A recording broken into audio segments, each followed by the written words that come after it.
Hey guys, Madeline here. I have just gotten off, I think it's like my fourth or maybe my, no, sixth call of the day.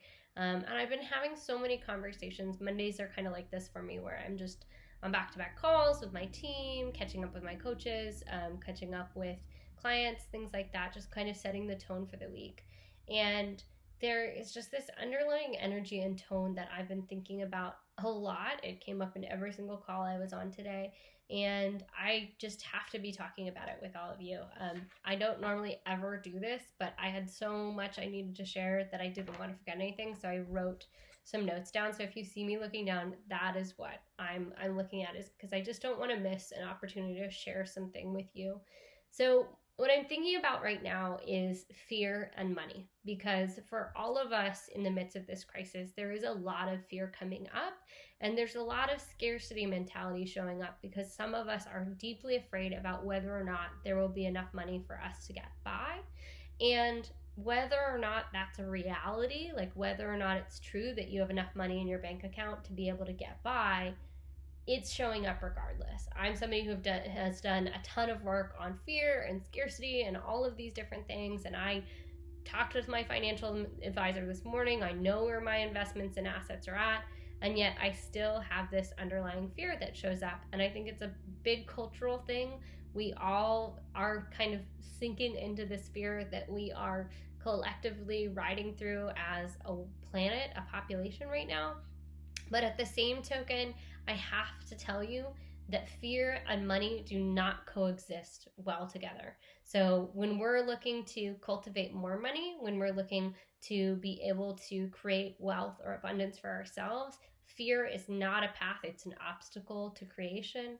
And if we're operating with money, fear does not aid us in the decision-making process.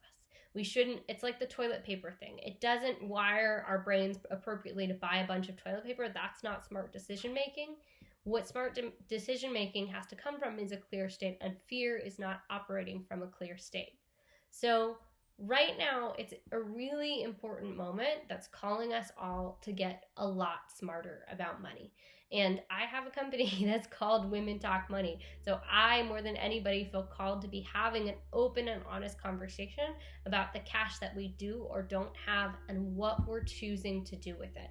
So no matter the dollar amount you have right now, what really matters is that we make it count. And for some of us, this is not much. And for other of us, there's plenty to go around. And when I say make it count, I want you to be spending on the things that you actually matter. Now, of course, this means you and your family first. This means if you need to just keep a roof over your head and food on your table, that is what you should be doing. But if you're somebody who suddenly got $1,200 from the government this past week of unexpected funds, that's when I really want you to be thinking about if you need that money. And if you don't need it and it is excess, how can you be spending on it on things that really matter? So if you're not like super nerdy in the world of accounting firms like I am, you may not realize that small businesses and mostly large businesses got a ton of cash influx in recent weeks because of the government stimulus packages that were going on and because of the way that banks were incentivized unfairly to give that money to larger businesses because banks got a 5% cut of whatever loans that they were provisioning. And so banks went out and they gave the biggest loans possible until the PPP ran dry. And then the rest of us, the smaller shops, didn't get anything because the funds drew up. And granted, there's a lot of debate in government right now about doing another round of stimulus, but that's going to take weeks and a lot of arguing in Congress. And there are a lot of folks that are running small businesses that need money right now. And so what I want you to be doing and thinking about is if you're somebody who has cash in hand, whether that's yours or from the government, how can you be putting that cash into the hands of other people through the transactions that you make? Because I'm a huge believer, I'm a big Lynn Twist fan, money is energy. And so how can we take that energy and use it to show somebody I value you, I appreciate you, I want to show gratitude to you, I want you to be able to survive. I'm surviving, so how can I help you ride out this storm? And so I want you to look, and whether it's a big budget or it's a really tight budget right now, look at the budget you've got to work with and say, how can I make this money not just work for myself and my family, but how can I make it and work for other people? How can I be putting this money back into my local community? So one way that we did this as a family recently was, as you all know, you've seen her down here, is we got this new puppy, right? And the easiest thing we could have done to get all the stuff we needed for the new puppy was to just go on Amazon.com and get all the stuff for the new puppy, right? But Amazon.com doesn't need my money right now. They're hiring a ton of people. They've got a ton of cash coming through their doors. They don't need my stimulus. But the person who does is the pet shop down the street. And so my husband went, because we were still in quarantine. We couldn't go. And so my husband went and he did, a FaceTime call with us and walked through the pet store and talked to the lady at a healthy distance and bought all the different things. And it wasn't an insane transaction. I think in total we spent between $100 and $200 on new puppy supplies. And it was money that we budgeted because we planned to get the puppy. But you know what? That $100 to $200 means a lot to that small shop. And so if there are transactions that you have to make, obviously a puppy's not an essential, but if you have to be buying groceries or you have to be buying supplies, how can you take care of the people in your community first? Another one that was really important to us was our childcare. I'm lucky and privileged enough to have childcare workers and that support me. So I have a daycare that my son goes to. And the last thing I was going to do was pull my son out of daycare. Are we home right now? Do we, have the ability to watch him? Absolutely. But I want those women who take care of my son more regularly to be able to still have a job. So those are the people that I'm flowing my money and energy to say, thank you. I so appreciate the way that you've watched and cared for my children, not just right now in this crisis, but year round, so that I can be able to do the work that I do. So if you can think about yourself as a conduit, and see the cash that comes through you as a form of energy that you can gift to the people that you love or to the community that you care about, that's a really important action. And it allows us to stop seeing money as this thing that we have to hold to, instead as something that we can give to others and have it really mean something. And it could be $5, it could be $500. It's not the amount that matters as much as it is the intention that we put behind the money and the places that we put it. So I just, I'm somebody who's always talking about core values. And so I think that's another great way to just qualify who you're spending your money on is do those institutions share your core values? And so it's a great time for all of us, whether it's personal budget or it's our business budget, to look at who we're transacting with and say, do these people represent our values? And if they do, those are the people we're going to focus on paying first. As opposed to transacting with people who are non-essential or don't really represent who we want to be in the world and in business. Now, I already talked about, taking care of you and your family first, but if you have enough money that you can be able to do more, or again, if you're in a position where you've gotten some government stimulus and you're like, whoa, free money, what are you going to do with that money to make it matter? First, I want you to be thinking about how can you care for yourself. So really, truly, how can you care for yourself right now? Is this that you're going to invest in a meditation app? Is it that you're going to buy yourself that bread maker that's like the second most popular item for purchase right now because making some bread would be a form of self-care? Is it that you're going to buy yourself some healthy groceries that can be delivered to your doorstep? How can you be making sure that that money is sustaining and nourishing you rather than being spent on frivolous things? I love a good pair of shoes as much as the rest of us, but I'm literally not going anywhere right now. I'm wearing the same pair of shoes over and over again. So if we don't need a new thing of clothes, which really depreciates, don't be spending on it. As good as the impulse purchase might feel, that's not an investment. Invest in things that are caring for you right now.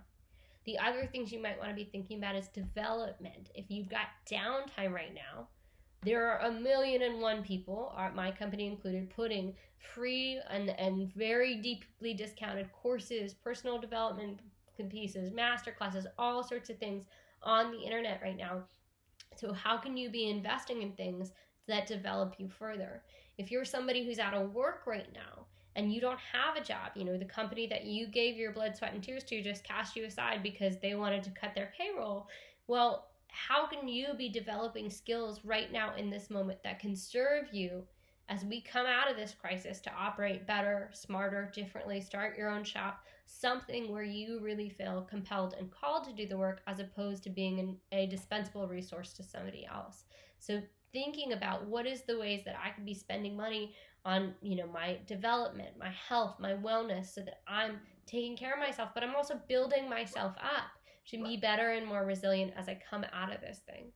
And the last piece, and it goes along in all of this, is growth. How can you be investing in growth right now? So for me, this is really hitting home in my business because I have plenty of money sitting in my savings account. I'm like a squirrel when it comes to money. I just put it aside, put it aside, put it aside. It comes from the fact that I grew up not having a lot of money, and then I spent an early part of my 20s in the deepest form of poverty, and I was living on food stamps, and anytime I had money, because I was in a relationship with somebody who was not great with money, I would store it and hide it away. And so I have a lot of money stacked up in a business bank account, and I'm making really intentional decisions right now to invest that money in the growth of my company. I'm investing it in coaching for me. I'm investing that money into paying my team more so that they can be able to handle this crisis. I'm investing it in a new office. I invested in some new computer equipment, but every single thing I'm investing that money into has a mission and a purpose behind it, which is that we're going to grow even bigger and better as a company so that we can be able to provide even more, not only for our audience and our customers and our clients, but for our team as well. Because I think that when we grow, we can all grow together and we can create better, more abundant being for all of us. So those are the layers. If you're spending right now, is it really something that is caring for me, or is it developing me, or can help me grow? If that's a business investment, what does that look like? If it's a personal investment, people are pulling their money out of their market like crazy, but it is a great time to put money in. Again, I was on a call with my financial advisor this morning. Market is doing all sorts of crazy things. We've already hit the bottom. And if you have cash to spare and you can invest it right now and just sit tight for 5 years, you're going to see a tidy little return from it. So there's lots of ways that we can be thinking about how we can grow by the way that we shift that flow of energy and money in order to bring a return that really matters to us, is really thinking from a different mindset that isn't based in fear. Now, the last thing I want to say is that, pay your people. Pay the people you value. It blew me away to see how many businesses responded to this crisis by cutting off staff. And I understand that for some business models like restaurants where, those staff literally weren't able to work in any way, shape, or form, that might have felt really essential. But I've been blown away by how many businesses could afford to continue to keep people on payroll and simply out of a scarcity mentality cut them off as quick as possible to save their own skin rather than taking care of other humans. So I think it's a really valuable opportunity for us as smaller businesses to step up and show our people how much we care for them and value them. And we do that by paying them the money that they're worth and by continuing to figure out how we can grow our businesses so that we can pay them more. If you're in your personal life operations, again, looking around you and saying, man, that's a business that I really value because they share my values, or that's a small shop that I want to support, or that's a female run operation and I know the woman who runs that, I want to support them. How can we show up and put money in the hands of the people that we truly value right now, as opposed to just giving it away unconsciously to those who don't really value us in return? And then the last thing, and I swear I keep saying it's like the last thing, but the biggest thing for me is that if you are in a position where you can give back, please do so. I know that we don't all have the capacity or the ability or the time to do this. I myself feel so tight on time. If I could, I would be recording videos all day and I'd be on a million webinars and I'd just be out in front of you trying to impart anything I could that would help you during this time. But if you can, do what you can. So for me and my team right now, this looks like free webinars. We've got one on Wednesday. It's all about setting yourself up to sell online. We'll talk about how service-based businesses can sell using things like Squarespace, and also how e-commerce folks can use, set up a Shopify site really quickly. So if you're thinking about creating and cultivating something new, that's one way we're giving back right now, is like, here is how in an hour you can learn how to set yourself up to sell something on the internet without having to put yourself out there in the world in a huge way, just getting a site live. That's what we're going to be talking about. That's one way we give back. I'm also going to be giving back on board meetings this week and free yoga and all these other ways.